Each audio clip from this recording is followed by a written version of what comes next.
Баршаңызға сәлем, менің каналыма қош келдіңіздер. Бүгін сіздермен мясо по-тайскийдің рецептісімен бөлісетін боламын. Видеоны соңына дейін қарап, каналға тіркелмеген болсаңыздар, тіркеліп, лайк басып, комментарий жазып, қолдап кетіңіздер. Ол үшін бізге ет, қияр, болгар бұрышы, пияз, сарымсақ және сұйық май и соевый соус қажет болады. Алдымен етімізді жұқалап, жапырақтап турап аламыз.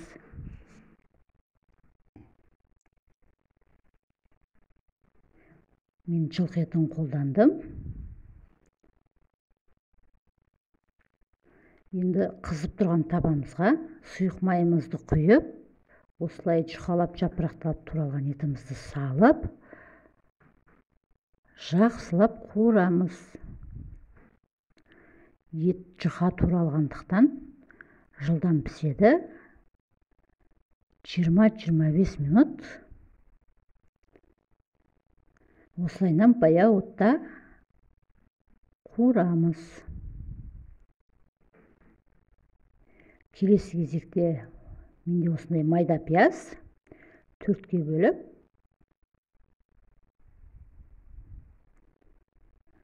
бұны да еттің үстіне салып қуырамыз.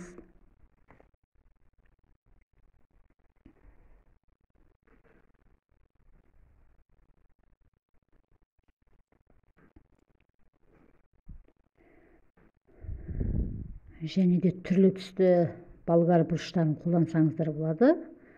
Осылай ұзынша соломка етіп турап аламыз. Менде жасыл мен қызыл болгар бұрышы.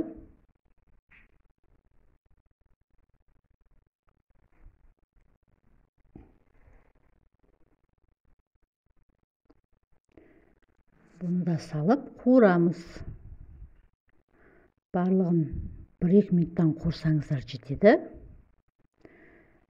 Келесі кезекте қиярымызды да ортасынан бөліп, ұзынша етіп тураймыз.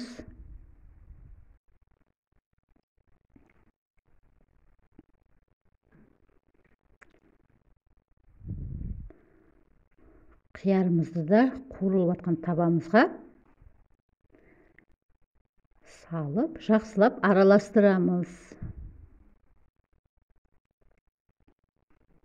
Бұны да 1-2 минут бұқтырып, үстінен дәмдеуіштерін қосамыз.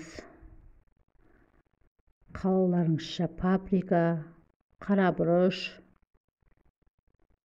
татымына қарай тұз қосып, барлығын араластырып аламыз. Және де ең соңында осылай сарымсағымызды да 4-ден 3-тен өткізіп, қосып жібереміз. Майдалап, қолмен турасаңыздар да болады. Енді келесі кезекте соевый соусымызды құямыз. Мен 5 ас қасықтай құйдым.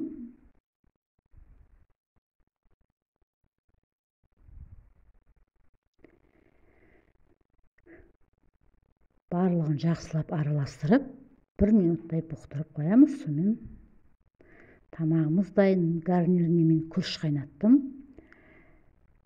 Тазалап жуылған күрішімізді қызып тұрған табаға сұйық майымызды немесе маргарин салып 1-2 минут қуырып аласыздар. 1-2 минуттан кейін үстіне салқын су құйып, батқанша татымына қарай тұз салып, баяу отта бұқтырамыз.